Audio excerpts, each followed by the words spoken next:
semua harga akan mengikuti harga eceran tertinggi, menjamin harga terjangkau dan bersaing. Dan sabab daya reaksi dari masyarakat, ya, warga menyambut baik kehadiran koperasi ini sebagai solusi kestabilan harga. Harapannya harga lebih miring dan bisa menyingkirkan praktek dagang curah.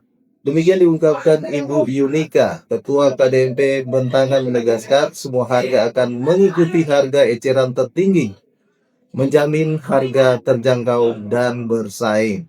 Dan sabab daya pernyataan Presiden, ya, Presiden Prabowo menegaskan bahwa gerakan koperasi ini harus mempersatukan seperti ratusan lidi yang menyatu menjadi kekuatan besar.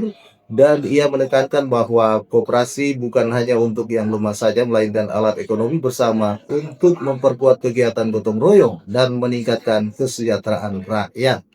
Dan sabab daya, pada kesimpulannya, program Koperasi Merah Putih ini adalah merupakan langkah besar dari pemerintah untuk revitalisasi ekonomi desa melalui pendekatan gotong royong dan dengan dukungan lembaga formal, kerjasama BUMN, BUMD, dan komitmen daerah. Inisiatif ini berpotensi menjadi fondasi baru dalam pembangunan ekonomi lokal dan pemberdayaan masyarakat.